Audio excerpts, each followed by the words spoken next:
Friends, welcome back to my channel three world. आज मेरे दिन की शुरुआत किचन के साथ हुई थी और आज किचन में मैं बना रही थी चने की सब्ज़ी। और चने की सब्ज़ी मुझे बहुत पसंद है। आप में से कितनों को पसंद है मुझे कमेंट करके बताइएगा।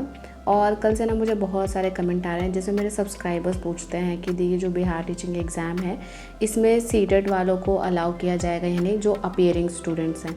तो देखिए, इसका तो मैं आंसर आपको नहीं दे पाऊँगी क्योंकि जब नोटिफिकेशन आएगा ना तभी पता चलेगा कि वो सीटेट अपीयरिंग वालों को अलाउ कर रहे हैं या नहीं कर रहे हैं। क्योंकि इस बार जो सीटेट का एग्ज़ाम हुआ था उसमें बहुत ही कम कैंडिडेट जो हैं वो क्वालिफ़ाई कर पाए हैं। मैंने खुद भी देखा है, बहुत ही कम, बिहार से तो और भी बहुत कम कैंडिडेट क्वालिफ़ाई कर पाए हैं। लेकिन हाँ, मुझे बहुत सारे कमेंट आते हैं जिसमें मेरे सब्सक्राइबर्स लिखते हैं कि मेरा CTET paper 1 and paper 2 qualify हो गया शादी के बाद। तो मुझे इतना अच्छा लगता है ना आपके कमेंट पढ़ के। एक कमेंट तो मुझे ऐसा आया था जिसमें मेरे सब्सक्राइबर्स लिखती हैं कि दी मैंने तो एकदम उम्मीद छोड़ दी थी, पढ़ाई लिखाई करना भी छोड़ दिया था, बट जब से आपकी वीडियोस देखने लग गई तो मैंने खूब मेहनत करी और मेरा दोनों पेपर अब क्लियर हो गया है। तो मुझे इतना अच्छा लगता है ना, मुझे लगता है कि चलो यार, चलिए अब जिसका भी सीटेट क्लियर हो गया है उनके लिए तो एक अपॉर्चुनिटी हो गई है बिहार टीचिंग वैकेंसी जो 2.0 आने वाली है। पर हाँ, जिनका सीटेट दिसंबर में होना है, जो भी अपीयर होंगे, उनके लिए तो थोड़ी प्रॉब्लम है। पर सब कुछ ना गवर्नमेंट पे डिपेंड करता है। अगर वो चाहे तो अलाउ कर भी सकती है क्योंकि लास्ट टाइम तो उन्होंने सीटेट अपीयरिंग वालों को अलाउ किया था। और आप सबको मेरे 21 डेज़ चैलेंज के बारे में तो पता ही होगा। उस वीडियो पे बहुत सारी मेरी फ्रेंड्स ने कमेंट किया yes I am ready for the challenge दी। और मुझे इतना अच्छा लगता है ना कि चलो कम से कम एक लड़की भी अपने लिए जब स्टैंड लेती है ना तो मुझे लगता है कि नहीं, ये होना ही चाहिए लड़कियों की लाइफ में। क्योंकि बहुत बार ना हम इतने कमज़ोर हो जाते हैं, खुद के लिए स्टैंड नहीं ले पाते, इस वजह से भी ना दुनिया में परेशान करती है। देखिए, जो लोग सीधे होते हैं ना, आप देखिए उनको और ज़्यादा परेशान किया जाता है, लेकिन जो टेढ़े होते हैं उनसे कोई मुँह भी लगाना नहीं चाहता है। तो मैं आपको ये नहीं कह रही हूँ कि आप पूरा टेढ़े हो जाइए, गंदे बन जाइए, ये बिल्कुल मेरे कहने का सेंस नहीं है। मेरे कहने का सेंस ये है कि ये जो 60 डेज़ हैं ये हमारे लिए लाइफ चेंजिंग डेज़ हो सकते हैं। अगर हर दिन को डेडिकेट होकर एकदम अच्छे से पढ़ाई करें 60 दिन तक, तो आने वाला टाइम हमारे लिए बहुत ही ज़्यादा बढ़िया होगा। कम से कम उन लड़कियों के लिए तो ज़रूर जो कि सच में चाहती है कि मेरी जॉब लग जाए। तो इसीलिए मैं आपको कह रही हूँ कि आपको केवल 60 दिन तक स्ट्रिक्ट रहना है। मतलब इन 60 डेज़ में आपको वो सारी चीज़ें करनी है जो आपके गोल को सपोर्ट करती हो, जो आपको सपोर्ट करती हो। आप समझिए कि अगर आप 60 दिन एकदम अच्छे से पढ़ाई कर लेते हैं, हर दिन 8 घंटे की पढ़ाई, 6 घंटे 7 घंटे की पढ़ाई कर लेते हैं, तो फिर एग्ज़ाम में आप अच्छा परफॉर्म करेंगे। और ये भी देखिए ना कि बिहार में लड़कियों को 50% आरक्षण होता है और ये आपको किसी भी अदर स्टेट में मिलने वाला है नहीं। तो इसीलिए अगर आप यहाँ पर थोड़ी सी भी मेहनत कर देंगे तो मुझे लगता है कि यहाँ पर जॉब लेना आसान है, अगर आप एक सीरियस कैंडिडेट हैं तो। लेकिन याद रखिए कि जैसे जैसे आपका एक एक दिन वेस्ट होगा वैसे वैसे ये जॉब आपके हाथ से निकलता जाएगा। क्योंकि देखिए, पढ़ने वाले बच्चों की आज के दुनिया में ना कमी नहीं है। बहुत सारी लड़कियाँ भी बहुत मेहनत करके पढ़ती हैं और वैकेंसीज़ इतनी भी ज़्यादा नहीं है कि हम एकदम रिलैक्स रहें कि चलो यार अभी तो 1 लाख वैकेंसी है तो 50,000 तो लड़कियों की ही होगी। नहीं, अभी वैकेंसीज़ केवल 18,000 है 9 to 10 में, वो भी पूरे सब्जेक्ट का मिला के। अगर आप हर सब्जेक्ट वाइज डिवाइड करेंगे तो फिर वैकेंसीज़ हर सब्जेक्ट में मुझे लगता है कि 1,000 2,000 इतनी ही वैकेंसीज़ लेंगे। मान लीजिए किसी किसी सब्जेक्ट में ज़्यादा वैकेंसीज़ होती हैं, बट आप एवरेज लेके चलेंगे तो 2,000 मैक्सिमम वैकेंसीज़ आएंगी हर सब्जेक्ट में। तो फिर सब्जेक्ट वाइज भी यहाँ पर डिवीज़न होगा। और हम ये नहीं कह सकते कि हमारा सब्जेक्ट मैथ साइंस है तो फिर यहाँ पे कंपटीशन कम होगा, या फिर हिंदी इंग्लिश है, सोशल साइंस अगर आपका सब्जेक्ट है और आप ये सोच रहे हैं कि कंपटीशन कम होगा, तो ऐसी कोई बात नहीं है। ख़ास करके हम हाउसवाइफ्स के लिए, क्योंकि हमको तो घर का काम भी करना है भाई, साथ में पढ़ाई भी करनी है। और ऊपर से ये जो त्यौहार वाला टाइम होता है ना, उसमें और किसी स्टूडेंट का टाइम वेस्ट हो या ना हो, हमारा तो आराम से टाइम वेस्ट होगा। मतलब हमें तो डबल काम करना पड़ेगा त्यौहार में। जैसे कि आपका दिवाली है, दशहरा है, फिर छठ है, तो इसमें तो हमारा टाइम यहाँ तो वेस्ट ही होने वाला है। इसलिए उससे पहले का जो टाइम है ना, कम से कम उसे हमें बहुत अच्छे से यूज़ करना होगा। आप देखिए, बहुत सारे बच्चे होते हैं जो पटना में रहते हैं, लॉज में रह के पढ़ाई करते हैं। और जैसे ऑफिस एकेडमी के टीचर्स हैं वो भी तो डालते रहते हैं अपने कोचिंग का, दिखाते हैं कि यहाँ पे बच्चे इतने इतने बच्चे लाइब्रेरी में पढ़ रहे हैं। हमें तो वो सब कुछ नहीं मिल रहा है, हमें तो केवल घर में रहना है और घर में ही रह के पढ़ाई करनी है। आप सोचिए कि जब इंसान ग्रुप में पढ़ता है ना, 5-6 बच्चों का ग्रुप होता होता है तो वहाँ पर वो बहुत ज़्यादा अच्छा पढ़ पाता है, क्योंकि वहाँ पे कंपटीशन होता है, एक दूसरे को देख के इंसान पढ़ता है। बट हम हाउसवाइफ्स क्या हैं, हम घर में रहते हैं हमेशा, हमें कोई ऐसा एनवायरनमेंट भी नहीं मिलता है जिसको देख के हम कंपटीशन करें और पढ़ाई कर सकें। तो इसीलिए मैं आपको कहूँगी कि हमारे लिए कंपटीशन थोड़ा ज़्यादा ही है। तो इसीलिए ना इन 60 डेज़ में थोड़ा सा स्ट्रिक्ट हमें रहने की ज़रूरत है और ज़्यादा पढ़ने की ज़रूरत है। इसीलिए तो मैंने ये चैलेंज लिया है, क्योंकि मुझे पता है कि जब मैं चैलेंज लेती हूँ तो आप भी बहुत ज़्यादा मोटिवेट होते हैं, और जब आप मुझे देखेंगे पढ़ते तो आप भी पढ़ाई करेंगे, और जब मैं आपके कमेंट देखूँगी कि आपने भी बहुत अच्छे से चैलेंज कंप्लीट किया है तो मुझे मोटिवेशन मिलेगा। तो हम लोग एक दूसरे को देख के पढ़ाई कर लेंगे।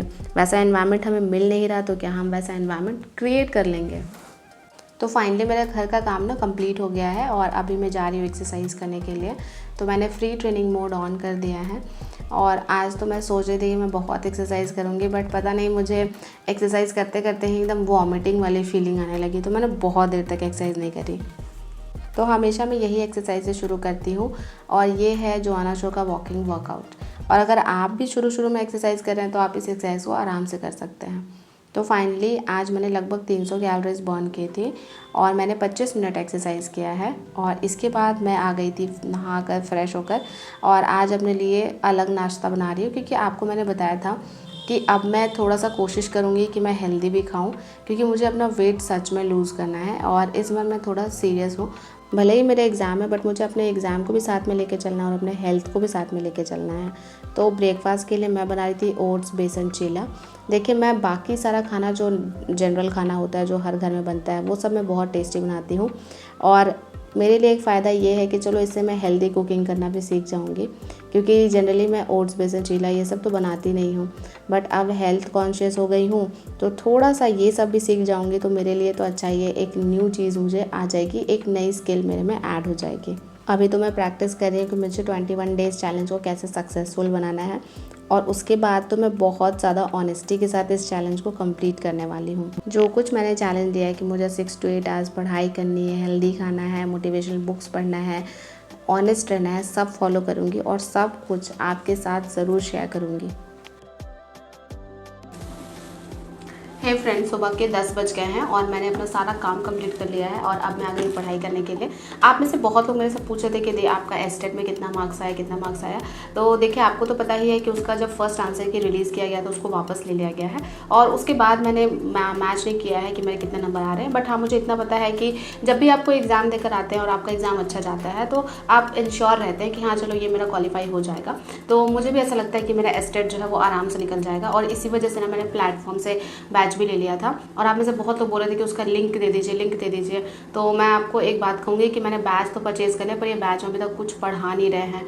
मीन्स कि 1-2 वीडियो ही इन्होंने डाला है, बस वही, और कुछ भी नहीं पढ़ाते हैं। और मुझे कभी कभी ऐसा लग रहा है कि मेरा टाइम भी वेस्ट हुआ और पैसा भी मेरा वेस्ट हो गया 1500। मतलब मुझे लग रहा था कि अगर इन्होंने 19 सितंबर से ही क्लास स्टार्ट करा दिया है तो इन्होंने कुछ ना कुछ तो पढ़ाया ही होगा बैच में, बट कोई फ़ायदा नहीं है। इसलिए मैं आपको कहूँगी कि आपका एस्टेट का रिजल्ट आ जाएगा, उसके बाद ही कोई बैच परचेज़ कीजिएगा। और रही बात प्लेटफॉर्म वाले बैच की बात, तो मैं आपको ज़रूर बताऊँगी जब भी यहाँ पे क्लास स्टार्ट होगा तब। अभी तो यहाँ पे कोई क्लास स्टार्ट नहीं है, बस यहाँ पर आज परचेज़ भी कर लेंगे तो आपको पढ़ने के लिए कोई कंटेंट मिलेगा ही नहीं। तो इसीलिए मैं तो कहूँगी कि थोड़ा वेट कर लीजिए, उसके बाद ही बैच परचेज़ कीजिए। और इसके अलावा इस बैच में सर कैसा पढ़ा रहे हैं उसका रिव्यू तो मैं आपसे ज़रूर शेयर करूँगी।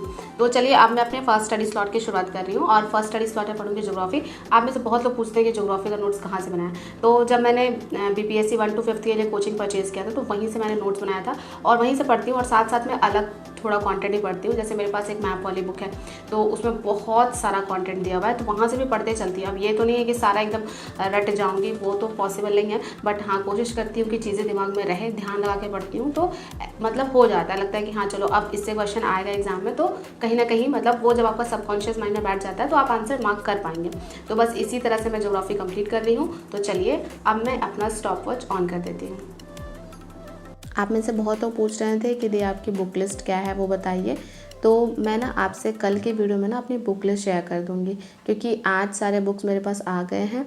तो कल मैं आपको बताऊँगी कि मैं कौन कौन से बुक्स से प्रिपेयर कर रही हूँ। यहाँ पर मैं पढ़ रही थी ज्योग्राफी, और ज्योग्राफी का जो नोट्स है मेरा, मैं वही रिवाइज़ करती हूँ। और साथ में सब लोग पूछ रहे थे ना कि मैप वाली बुक की, किरण पब्लिकेशन की बुक है मैप वाली, बहुत पतली सी बुक है। आप जाइएगा किसी भी मतलब लोकल बुक स्टोर में तो आपको मिल जाएगा वहाँ पे, तो आप वहाँ से ख़रीद सकते हैं। आप किसी भी पब्लिकेशन की ख़रीद लीजिए, ऐसा कुछ नहीं है कि आपको किरण पब्लिकेशन का ही लेना है। पर हाँ, ये ना बुक बहुत पतली है, बट इसमें कंटेंट बहुत ज़्यादा दिया हुआ है। मतलब ये मत सोचिए कि पतली बुक है तो इसके अंदर सब कुछ बहुत कम होगा और आसानी से कंप्लीट हो जाएगा, नहीं, बहुत कुछ दिया हुआ है। और जीएस के लिए आप सब पूछ भी रहे थे कि कैसे कंप्लीट करेंगे, तो देखिए जीएस में तो मेरे पास जो नोट्स है मैं वो कंप्लीट करूँगी, और साथ साथ में जो बुक्स मैंने पहले पढ़ी थी 1 to 5 के लिए वही रिवाइज़ करूँगी। एक क्वेश्चन मुझे ये भी आया था कि आप पूछ रहे थे कि एनसीईआरटी सार संग्रह किस पब्लिकेशन की है। तो एनसीईआरटी सार संग्रह ना मेरे पास महेश कुमार बर्णवाल वो राइटर है, उनकी है, बट आप किसी की भी ले लीजिए, सब तो सेम ही कंटेंट देते हैं, क्योंकि वो तो होता है एनसीईआरटी का पोर्शन, तो वो तो सेम ही होगा हर बुक में, तो किसी भी राइटर की आप ले सकते हैं। तो फाइनली मैंने अपना फर्स्ट स्टडी स्लॉट कंप्लीट कर लिया है, और इसके बाद अभी सेकंड स्टडी स्लॉट में आ गई हूँ, और अभी मैं अपना टाइमर ऑन कर दूँगी और अभी बनाऊँगी मैथ्स। तो मैथ्स के लिए मैंने आपको बताया था कि RS अग्रवाल की बुक मैंने डाउनलोड की है। तो आज का जो मेरा टॉपिक था ना वो था AP अर्थमेटिक प्रोग्रेशन, क्योंकि मैंने ट्रिग्नोमेट्री कंप्लीट कर लिया है, और जो थोड़े टॉपिक ऑड हैं उन सारे टॉपिक्स को पहले कंप्लीट करूँगी। जैसे ट्रिग्नोमेट्री मैंने कर लिया तो AP करूँगी, उसके बाद सर्कल्स करूँगी, ये सारे टॉपिक्स मैं कंप्लीट करूँगी। और ये 9-10 के लिए बहुत तो पूछ रहे थे कि दी आपका एस्टेट में कितना मार्क्स आ रहा है, या फिर आपने एस्टेट पहले दिया भी है क्या।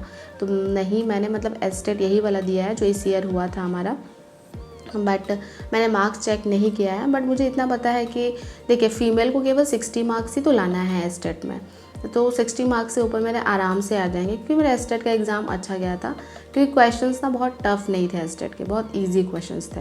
तो इसीलिए मुझे इसकी टेंशन नहीं है कि एस्टेट क्वालिफाई करूँगी उसके बाद मैथ्स बनाना सॉल्व करूँगी, वो सब मैं नहीं कर रही हूँ। मुझे पता है कि मेरा क्वालिफाई हो जाएगा, इसलिए मैं पहले से ही तैयारी कर रही हूँ। जब मैं मैथ्स बनाती हूँ तो बहुत सारा टाइम मेरा निकल जाता है, मुझे पता नहीं चलता है, और यही फ़ायदा होता है। जो आपका फेवरेट सब्जेक्ट होता है ना, उसको पढ़ने के लिए आपको किसी भी मोटिवेशन की ज़रूरत नहीं होती है। लेकिन देखिए, जब मैं हिस्ट्री पढ़ती हूँ, ज्योग्राफी पढ़ती हूँ, तो मुझे मोटिवेशन की ज़रूरत होती है कि अरे नहीं, अभी ये टॉपिक भी कंप्लीट कर लो। लेकिन जो हमारा सब्जेक्ट है ना, जिसमें हम प्रो होते हैं, उसके लिए मोटिवेशन की भी ज़रूरत नहीं होती है, और ये भी नहीं लगता है कि आता है तो क्यों बना रहे, ये भी फील नहीं होता। लगता है कि चलो यार, एन्जॉय करते हैं उस प्रोसेस को। तो जब मैं मैथ्स बनाती हूँ तो मेरे साथ यही होता है, मैं प्रोसेस को एन्जॉय करती हूँ, मुझे लगता है कि कितना मज़ा आ रहा है बनाने में। तो बस मेरा सेकंड स्टडी स्लॉट कंप्लीट हो गया था, फिर मैंने आधे घंटे का रेस्ट किया, और अब मैं आ गई हूँ साइंस पढ़ने के लिए। और आज का जो मेरा टॉपिक है वो है force and law of motion, ये है क्लास 9th का चैप्टर नंबर 2। और देखिए, जैसे मुझे मैथ्स पढ़ने में मज़ा आता है, वैसे ही मुझे साइंस भी पढ़ने में मज़ा आता है, खास करके क्लास 10 तक का। और भगवान करे क्वेश्चन यहीं तक दे, मतलब मैं नहीं चाहती हूँ कि क्लास 10 से ऊपर का दे। अगर मान लीजिए केमिस्ट्री फिजिक्स से देंगे तो वो तो मैं कर भी लूँगी, बट बायोलॉजी से मैं नहीं कर पाऊँगी, क्योंकि बायोलॉजी मैंने क्लास 10 के बाद कभी पढ़ा ही नहीं है। तो इस वजह से मुझे थोड़ा बायो में ही टेंशन होती है। कहीं ना कहीं मुझे बहुत अच्छा भी लग रहा है कि मैं 6 to 8 और 9-10 की तैयारी कर रही हूँ, क्योंकि देखिए, अगर आपके अंदर कैपेबिलिटी है कि आप हायर क्लासेस के टीचर बन सकते हैं, और फिर भी मजबूरी में अगर प्राइमरी के टीचर बनना पड़े, तो उसमें ज़्यादा आपको सेटिस्फैक्शन नहीं आता है, क्योंकि हमें काम वही करना चाहिए जिसको करने के बाद हम खुश रहें। और जब मैं ट्यूशन पढ़ाती थी तो मैं मोस्टली सीनियर क्लासेस को पढ़ाती थी, तो उनको पढ़ाने से ना मुझे बहुत मज़ा आता था, और एकदम इंस्टेंट कनेक्शन बन जाता था स्टूडेंट्स के साथ। तो इसीलिए अभी लगता है कि चलो ठीक है, अच्छा ही है कि 6 to 8 और 9-10 की हम तैयारी कर रहे हैं। फाइनली मेरा थर्ड स्टडी स्लॉट भी कंप्लीट हो गया है, और अभी अपना टाइमर ऑफ कर दूंगी। और मैं एक चीज़ आपको बताऊंगी कि जब भी आप एस चांद की बुक से बना रहे हैं साइंस या पढ़ रहे हैं, तो आप उसके पीछे के क्वेश्चन ज़रूर सॉल्व कीजिए। MCQs रहता है बहुत सारे न्यूमेरिकल्स रहते हैं। आप ऐसे ही मत छोड़िए कि बस चैप्टर रीड कर लिया और छोड़ दिया, तो साइंस में वैसे काम नहीं चलेगा। इसके बाद मैं किचन में आ गई थी किचन का काम करने के लिए, और आज मैं बना रही हूँ आलू सोयाबीन की सब्ज़ी और पराठे। आप में से बहुत लोग कमेंट करते हैं कि दी आप केवल रोटियाँ खाती हैं क्या, तो ऐसा नहीं है, हम मतलब पूड़ी और पराठा खाना थोड़ा अवॉइड करते हैं इसीलिए। और आज किचन में मम्मी जी भी हेल्प कर रही हैं। और आज की वीडियो को मैं यहीं पर ख़त्म करती हूँ। अगर आपको मेरा ये ब्लॉग अच्छा लगा हो तो लाइक कर दीजिए, चैनल पर नए हैं तो सब्सक्राइब कर दीजिए। इसी तरह की वीडियोज़ के साथ आपसे मिलती रहूँगी। मिलते हैं नेक्स्ट ब्लॉग में।